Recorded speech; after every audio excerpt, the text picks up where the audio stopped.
If the United States ever stopped paying its debt, the world economy would collapse within 48 hours. Banks would freeze, markets would evaporate, and the dollars in your wallet would instantly turn into pieces of paper. Welcome to History and Economics, where money, power, and the past blend together, and nothing is ever as simple as it looks. Because what we call U.S. debt isn't just numbers in an Excel spreadsheet, it's the invisible skeleton of modern civilization.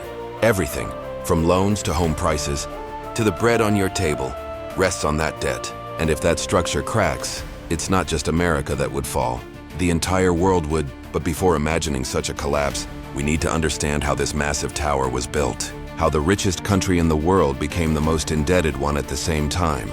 It all started in 1790. The young United States was drowning in debt after the war. Most countries in this situation would simply say, "We can't pay," and go bankrupt. But Alexander Hamilton did something entirely different. He embraced the debt and turned it into an advantage.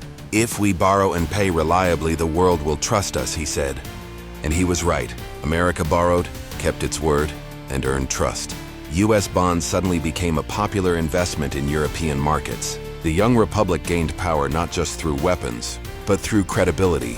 That trust became the foundation of America's rise. Railroads, industrialization, the New Deal, World War II, all of it was financed by debt. Debt wasn't a weakness, it was the engine of growth. And in 1944, a decision made at Bretton Woods changed the world.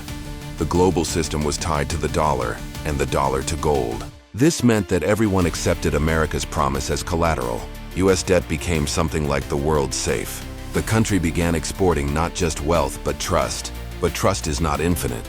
In the 1960s, the costs of Vietnam, domestic programs, and dollars flowing overseas began draining gold reserves. When countries started requesting gold in return, Nixon cut the gold standard in 1971. Money no longer rested on a tangible backing, it rested entirely on confidence. A new era began, the era of the debt standard. There was no gold, but America's promise to pay remained.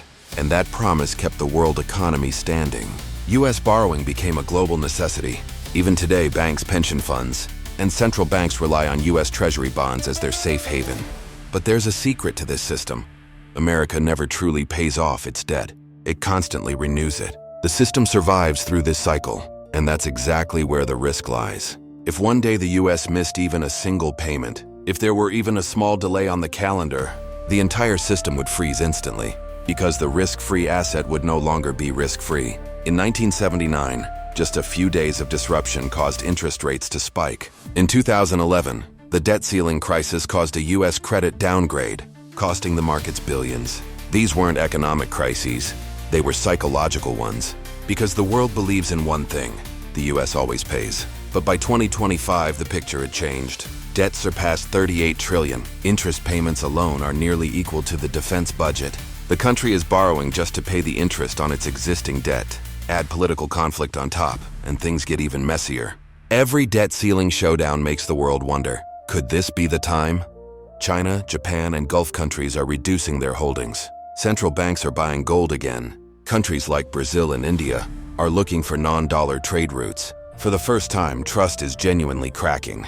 The real danger isn't America running out of money. It's America running out of consensus. The U.S. won't become unable to pay, as long as its political system doesn't block itself. But trust doesn't ask for reasons, it only judges results. And if that trust disappears, the crisis won't start in the streets, but on screens. Interest rates, swaps, credit risks, then bank balance sheets, pension funds, corporate payments, then countries quietly stepping away from the dollar. Here's the irony. America's real power isn't its military, it's its ability to borrow.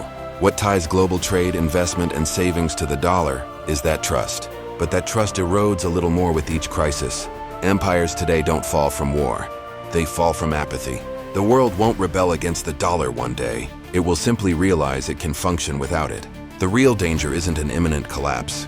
It's slowly fading belief, year by year, until one day, everyone turns to another option. America's strength rests on the paradox of infinite borrowing and infinite trust. As long as trust remains, the system works. But once trust erodes, no country, no central bank, no historical force can replace it. Because the world economy doesn't truly run on money, it runs on confidence. And confidence isn't something you can print. If what I've explained gave you a new perspective, don't forget to subscribe. History is full of answers, and I'll show you all of them.